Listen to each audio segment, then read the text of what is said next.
Welcome to Buddhaland podcast. This is Stacy. Today I'm joined by Raymond Lam. Raymond is a senior writer at Buddhistdoor Global and also plans, writes, and edits its Tea House subsite. Apart from interviewing and covering Buddhist figures and scholars, his religion journalism covers important trends in the Buddhist world and Buddhist studies, religion's influence on society, politics, and diplomacy, and the interplay between religion, the arts, and culture. Hi, Raymond. Thank you so much for joining me today. We were just talking about the fact that we've known each other for almost 10 years. We have worked on a few projects together in the past, and I'm so happy that I have the opportunity to interview you. Thank you so much for having me on, Stacy. And I really treasure this opportunity to speak with you, as well as you just very rightly note, our long-time friendship. It is something that I treasure very much. Great. I'm so honored. So to begin with, I'd love to go back to the beginning of your journey. You became interested in religious studies at a quite young age, exploring not only Buddhism, but also Christianity. What first drew you toward these spiritual and philosophical traditions? I like to say that I think from an early age, I had a very active imagination. As an only child, you don't have siblings to play with. You have to often make friendships more proactively. And of course, you're often alone in the house. And so I spent a lot of time, immersed in, the superheroes, fiction, things that perhaps young boys enjoy. But as I got sort of into high school, I engaged more with the great myths and legends of the ancient world, the deities of ancient Greece, Sumer, Egypt. I spent many hours always by myself in the libraries reading endlessly about these ancient stories that drove human motivation and civilization. And I think that inculcated an interest in the unseen and a sort of a fascination with, you can't really see any of these things. Mm-hmm. And you can't really see any of them, yet they seem to have been a motivating factor for much of human civilization for the past 5,000 years. And we don't forget them. Yeah. And of course, now, Zeus and Ra and Hera, they might no longer be with us, but certainly the great religions of the world are Islam, Judaism, Buddhism. And so I think that's how I sort of moved into religion, with a deep desire to understand these mighty forces and institutions that even in this age of secularism, materialism, and science, they still wield a great deal of power. And I like to maintain to my friends that, religion is one of those forces that people are both willing to die and kill for. And so we must try to understand it in this day and age. And so that was basically my sort of spiel about how I got interested by high school. And then eventually after graduating high school, I would move into, formally studying it and trying to find a career in this field. Yeah. So when you were studying religion at university, did you already imagine yourself working in this field, or did your path unfold organically or maybe unexpectedly? My dad likes to joke. He sometimes sort of likes to needle me with the story that sometimes when I was in university, his friends would ask him what Raymond was actually going to do with his degree, because I was doing a BA in the arts with religion as my main major, and he didn't have any idea. He couldn't give an answer. I would say that I kind of dived into it without knowing what I was getting into. I although now I see myself as a journalist, I present myself as a journalist, but that certainly wasn't in my head at the time. I can say that very certainly. I do believe in the idea of vocation. Mm-hmm. Catholic priests, Christian clergymen often will talk about the idea of vocation, calling, something that, you're almost kind of, maybe born to do sounds a little bit full of yourself, but certainly something that you find meaning doing. And I do like to think that we humans are wired for that. As much as we're wired for, friendships or, love or anything. We are wired to try to find some meaning in this world, even if it's not religion. I'm not saying that. So yeah, I moved forward with my studies not knowing what I wanted to do, but knowing that this was sort of what I liked. And therefore, in a slightly spoiled way, I should do something related to this, which is not, it's not, this is not necessarily what everyone experiences. I understand that. Yeah. I think my path was also a little bit similar, that we did not really think about profession No. in a normal sense. Yeah. And we probably start to reflect on that a bit later than our peers. But somehow it just worked. And I also felt that that can be a luxury for people who are searching and trying to figure out their mission. So, did you mean that you kind of sensed a sense of calling or mission at an early age? Yes, although I didn't know what that calling specifically was. Okay. When I was at university, I was exploring my own spiritual path based on the reasoning that since I'm studying religion, I should actually try to find something that could give me some direction. And eventually it's a long story, but I sort of settled on the Buddhist tradition. And so that was a sense of calling, even though there was no thing that I wanted to do. I suppose I also knew that I was pretty good at writing. I mean, it's the only thing I'm good at. You're And too so, humble. but seriously, like I was good at only that. And I only enjoyed doing that. I don't think everyone is like this, but I tried other things, but they were all really kind of half-hearted, always half-finished and never really they never really went anywhere. It seemed only right. I stuck with writing consistently from a young age.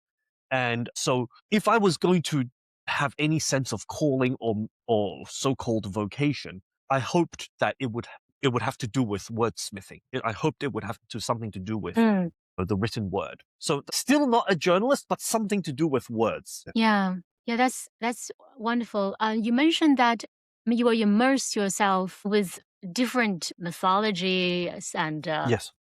religions, and somehow you found Buddhism. How did Buddhism first enter your life, and how did you decide that okay, this is it? This is the religion or the teachings or wisdom or tradition for me? I still remember the very first time that it left some sort of lasting mark on me was when I was in high school. We had to do a poster for a world religion. And, my class, the classmate I was paired up with, we settled on Buddhism. And so, we started putting together various, items, sticking it around the poster, drawing a Buddhist monk, or what do Buddhists believe? What are some of the festivals? And I never thought anything about that. It was only years afterward that, I sort of was thinking, on this sort of searching for some sort of spiritual direction. What about Buddhism? Buddhism is close to home. I'm a Chinese person born in Hong Kong, and I think that Buddhism is Asia's most widespread religious tradition. It ranks alongside Islam and Christianity as one of the world's sort of great so-called missionary faiths, in the sense that it's not tied to a specific ethnic group or a culture. No, it's truly universal. It makes universal claims about the human condition. And so I explored that throughout late high school and university. I think I was going through this sort of like intellectual and spiritual kind of exploration. And then I remember distinctly that reading the Hua Yanjing, the Avatamsaka Sutra, the flower ornament scripture, that I felt that I didn't read the whole book, but it was spiritually inspiring enough for me to take the plunge. Truth claims aside, that's for the philosophers to decide. I'm not a philosopher, but it was spiritually inspiring for me enough to sort of go deeper. Like which aspects of Hua Yanjing that really inspired you? At the risk of sounding like everybody else, definitely Indra's net. I think the idea of complete and radical interconnectedness. This is not really outlined in the theistic religions. This radical interconnectedness, the whole cosmology is built around a self-reflective multiverse. And it's also written from the aspect of an enlightened bodhisattva. And so, this kind of mind-boggling, the numbers, anyone who reads the Avatamsaka Sutra, the numbers, you can't even remember, is kind of almost psychedelic. And Mm. I was very taken in by the cosmic vision of how the Buddhist tradition had this radical insight all the way around, a couple thousand years ago. It's reflective of all Buddhist traditions. It's relevant to all Buddhist traditions. And so that was what really attracted me to Buddhism. Wonderful. And then moving forward, how did you come to be involved with Buddhistdoor Global as a writer and a journalist? Once again, I think my father deserves some partial credit Mm-hmm. because after finishing my BA, I had a certain period of time before my MA, and he said, "Look, you like writing so much, you should try to submit your articles to whoever will give you the time of day." And so I was like, "Okay, all right." I looked up the internet as you did already back then, and lo and behold, there was a website called Buddhistdoor. And so I initially got in touch with the first editor-in-chief, Malaysian-born monk called Venerable Dharmapala, Fahu Fashe. So he's Mm-hmm. Venerable Dharmapala. And he basically took me under his wing, and he kind of really gave me a platform. At the time, I still remember I was earning, a little bit of pocket money. It was a not full-time or even a part-time job by any means, but it gave me the confidence to start experimenting with my writing and really actually fusing religion journalism with, my very active imagination. And so that was a crucial year. I remember 2010, and I was fortunate enough to be able to continue writing freelance for Buddhistdoor while I was doing my MA. And so while I was doing my master's, I almost had this idea that even though I wanted to be a scholar at the time, I actually felt like I already had almost like an institutional relationship or loyalty to Buddhistdoor. And sure enough, being a scholar was not for me. I kind of gave up on that pretty quickly. And then, I decided to give journalism a shot. And already Buddhistdoor was a platform that needed additional staff. And so I continued working under Dharmapala's supervision at the time. First of all, you have a very supportive father, and also you had this karmic connection with the Venerable there and also Buddhistdoor Global. Yeah, sometimes it's so important to have these kind of figures on our path to support us, to guide us. No woman or man is an island, right? And it's easy for us, especially if we're in a good situation, to kind of say, I worked hard, I'm so good, whatever, right? But in the end, get where you are because people have supported you. It doesn't need to be in any financial way, but even certainly people who are sincere about believing in you or who try to give you a platform. Yeah, I think it is really precious that one does not only learn about Buddhist philosophy and teachings, but also live it, live the Buddhist wisdom and compassion, and living the interconnectedness. And that's how we do great things. Yeah, that's really amazing. Throughout your work, you've interviewed many Buddhist figures and attended important events across the Buddhist world. Are there any particular encounters or moments that deeply shaped your own perspective or inner journey? That's a really, really meaningful question. I think one of the formative encounters actually occurred early on, relatively early on in my job. It was an encounter with a gentleman called Prashant Agrawal. These days, he's a very senior diplomat in the Indian service. Back then, in 2014, this was our encounter. He was the consul general in Hong Kong and Macau, and he invited me up to the Indian consulate to discuss a new exhibit of Gandharan art that the consulate was sponsoring in downtown Wan Chai. For those listeners who might be from Hong Kong, they would know. Mm-hmm.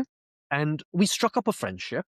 And ever since then, with the exception of the consul general who was in duty during COVID, I have actually worked with each rotation of consul generals from India. And it's the reason why this has left a mark on me is this appreciation of an external party, not Buddhist or an external party, of the power of Buddhism, of the power of Dharma, whether you look at it from a, I guess, soft power angle or from a moral authority kind of angle. People see the potential of Buddhism as art, right? As art, as history, as heritage, and also as a living body of a practice that's realized by practitioners and believers all around the world, including, I dare say, you and myself. So I think that was one fairly important moment. My meeting with Agrawal ji, and I give him a shout out. Yeah, for people who kind of under the impression that India is a Buddhist country. Yeah, It's it is not. not. Yeah, although Buddhism came from India. So the consul general, I guess they're Hindu themselves, right? Well, I have not met an explicitly Buddhist consul general, although the one before the current one, Satvant Kalina, she's actually a Sikh, as I understand. So it's not as if the consul generals or any officer in the consular corps has to be Hindu. But you're absolutely right in the sense that this would make an interesting journalistic observation, that Buddhism makes up a tiny percentage of religious practitioners in India. It is very much a minority religion. The modern Indian Buddhism is something that was revived, during the British Raj, during the colonial period. And only now is it kind of entering, mass consciousness and also getting, soliciting interest from the government. Yeah, in India is the center of the Buddhist world due to its history, due to its sacred sites. The Buddhist percentage of percentage of Buddhists is tiny. Yeah, but at the same time, I think Buddhism plays a very important role in the mutual understanding among all the Asian countries, regardless of the state religion or dominant religion. Because when we talk to people from India, they also know about Buddhism, they know about Buddha. And I think that's a very important starting point to start a dialogue. I believe that Buddhism can contribute to civilizational harmony. I think we talk about social harmony, and that's certainly important, but as it might be relevant to Buddha land, I think we're talking big, right? We want to aim big, and civilizational harmony is probably part of the conversation. And in my conversations with Indians, guess which Buddhist figure that they admire and like a lot? Let me guess. Guanyin. No, but close. No? Close. Okay. Yeah. Historical figure. Historical figure. Well, I guess that's not Shakyamuni Buddha himself, right? Well, he will always be center, but Yeah. they like Xuanzang. Ah, I see. They're fans of Xuanzang.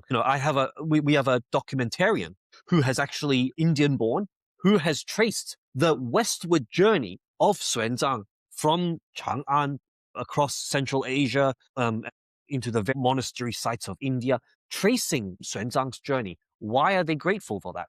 Because Xuanzang was one of the most important Chinese pilgrim monks to have actually made written records of the Buddhist communities in India and of the broader Buddhist situation in Asia. It was actually thanks to Xuanzang's records that the early British archaeologists, historians, philologists, they actually helped to rediscover the rich history of Buddhism in India, and based a lot on Xuanzang's writings. Then from then on, the Indian scholars took that up. And since then, I think Xuanzang represents the great hope, right? The great hope that China and India need not be rivals or adversaries, and in fact, together, I think, people talk about the Asian century. There's no Asian century without China and India together. Absolutely. Yeah, in a larger picture, I mean, you mentioned that Buddhism can contribute to human civilization. And from your perspective, how can Buddhist teachings and practices support people living in today's fast-paced and often fragmented world beyond Asia? I like to believe that Buddhism is actually, in a way, very humanist, not the humanistic Buddhism of China.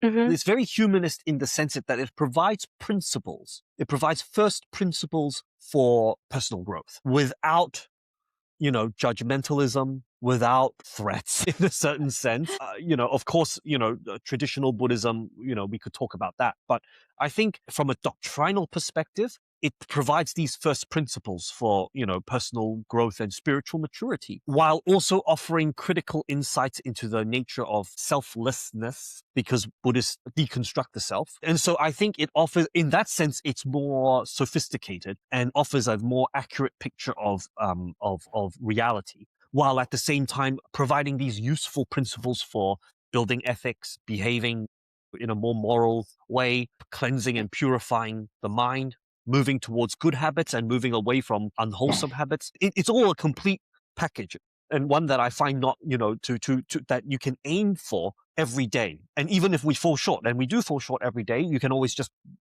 go to bed, and the next day you try again. Yes, it seems that people are, they don't want to call themselves religious, but then they tend to identify themselves as being spiritual.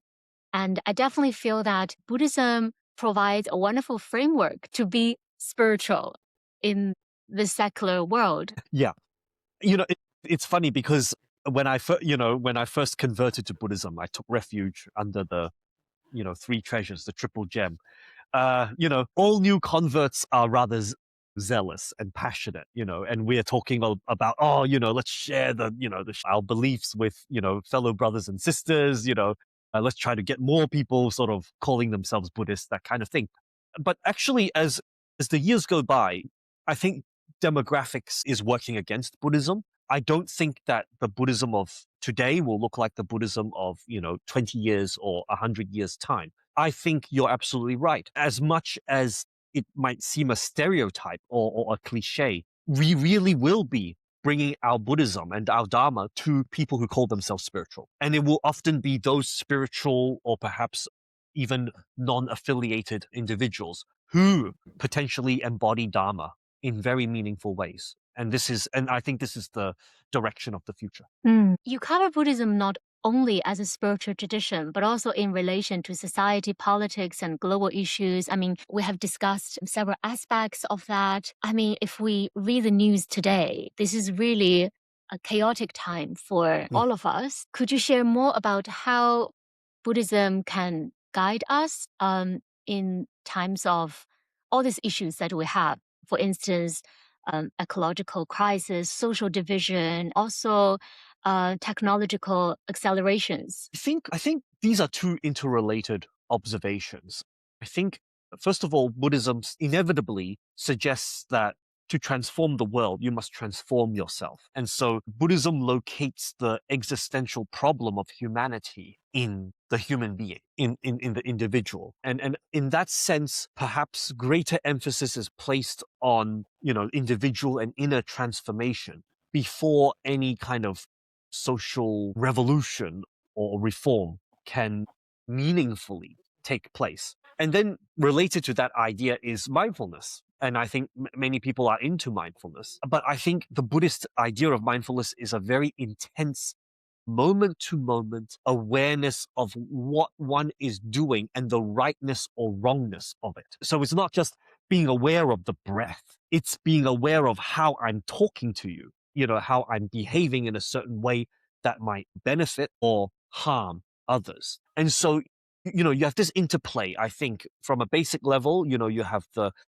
idea that it's the inner work that must be done so that social transformation can occur for a better society. And also the idea that really the only way to understand yourself and to change yourself is if you know what's going on with yourself.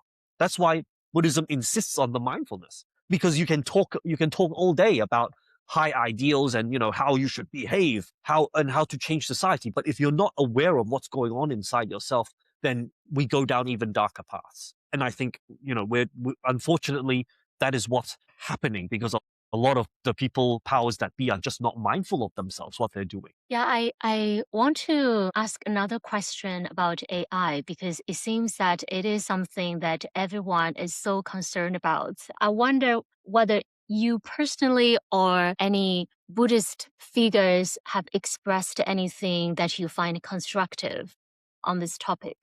It's very interesting you say that, because just recently we published an article about a Jodo Shinshu priest called Reverend Hondaku. And he's actually a very major proponent of AI. He believes in the potential of AI, especially through Buddhist chatbots, through the construction of like a digital self as a, as a preacher of the Dharma, that young people will be more, feel that Buddhism is more relatable. And in that sense, his idea is not too different from certain people who use music, modern music, whether it's rock or rap or K-pop, to attract younger eyes and ears to Buddhism. I think that's one aspect, that AI is simply something that young people are using, and we should not avoid that. I think also that AI, it could lead to greater philosophical questions and debates about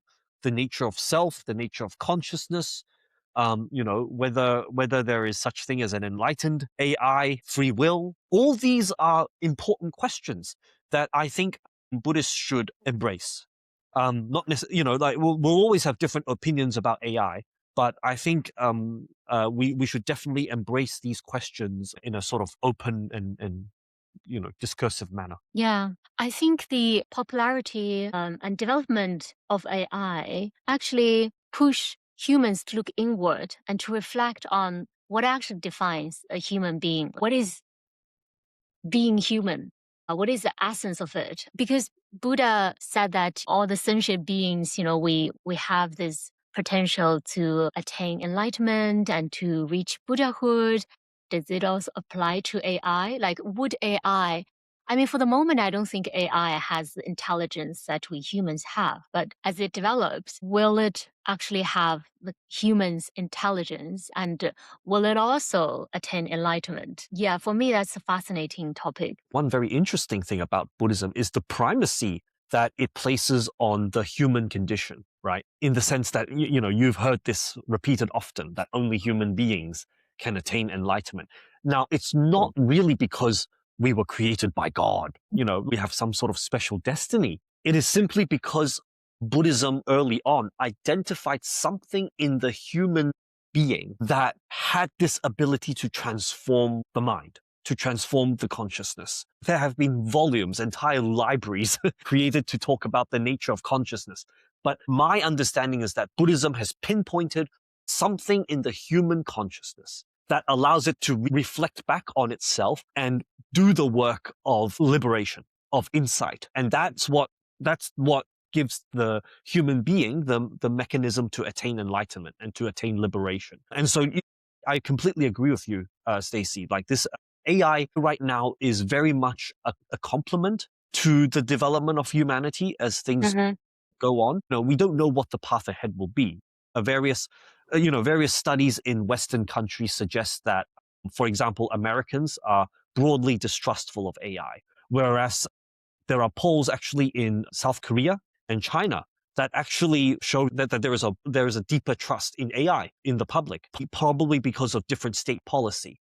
Because you can direct, certain, government action can direct AI towards various goals that actually benefit, certain institutions like hospitals, healthcare, or manufacturing, things like that. So whereas it's much more of a free for all in America. Yeah, so it sounds like you are not too worried that AI will replace humans and will take over our jobs and will destroy humanity. I think, I heard something very interesting. Apparently, AI is not taking over the jobs of, for example, senior lawyers.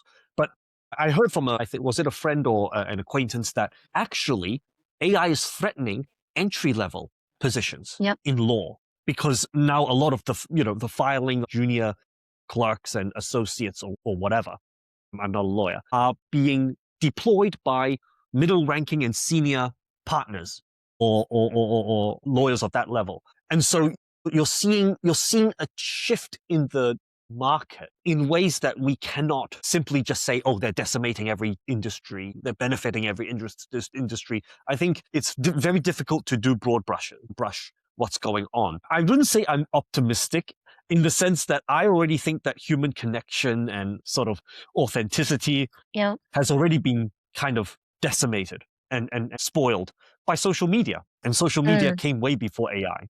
So is already coming into a very bad situation, in my opinion. That's so true. Yeah. Actually, I'm much more worried about social media and how that change human behaviors. Much, much worse, Yeah. I promise. Yeah. Very bad. Okay. My last question for you for today. You move between Hong Kong, Australia, and the UK and different parts of the world and work at the intersection of Eastern and Western perspectives. What differences do you notice in how people approach spirituality across cultures? And what do you think each side can learn from each other? One of the most interesting trends in modern Buddhism is cross-cultural pollination. I like to use the example of the mindfulness movement. First, you had sort of, I suppose, Western-born pioneers in concert with their Asian allies in the post-colonial, post-war period, sort of bringing the teachings of Buddhism over to the West. Mm-hmm.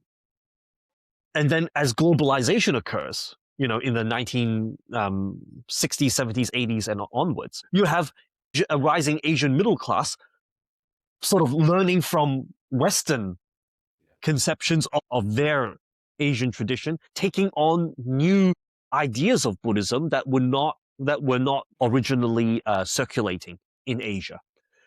I think it's always a back and forth, So, for example, now I don't really think the trend in Buddhism these days is mindfulness. People, especially in the West, actually, are searching for a more authentic expression of Buddhism, and so now we're entering a new age of cross-cultural mutual learning and pollination. So I suppose in terms of the differences, I like to believe that we are more similar than different. I like to believe that very often it's a question of emphasis. For example, I'll confess that I don't do too much meditation, but at the Me same neither. time, you don't have time. You're so busy all the time. Yeah, you've got so much on. But it's not as if I discount as if I discount any aspect of Buddhist practice. Much in the same way as our late founder, Mr. Robert H. N. Ho, more than 10 years ago, he said to me, I believe that there are many ways to be a good Buddhist. This goes back to my original sort of point of vocation, right?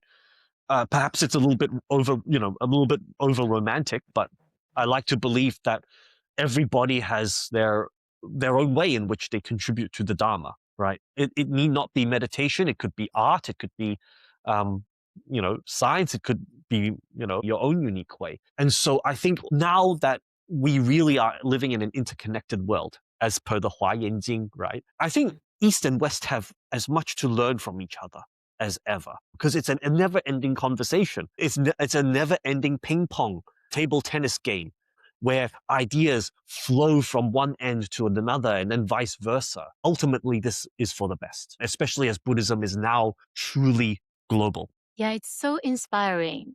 I also totally agree that there are many ways to be a good Buddhist because Buddhism just offers so much wisdom. And even being a layperson, you can do meditation, you can recite sutras, you can also just be an authentic and nice person. I'm sure that would be so inspiring for our listeners to know and also so encouraging. So if they find, oh, this may not work for them, there are many pathways to get there. Yeah, yes, I suppose on this is a very inspiring note, as you said, and this is perhaps what I'd like to leave your listeners with is to encourage everybody to don't feel restricted, don't feel boxed in. You define your vocation, you define your calling, and in the same way, you define how you be a spiritual person. And so, don't be afraid. Be yourself, and you will be the most spiritual person that you can be, as long as you listen to your heart. On that note, thank you so much, Raymond, for sharing your perspectives and your journey with us. And thank you for listening to Buddhaland podcast. Wherever you are in the world, I'm grateful that you showed up. Until next time.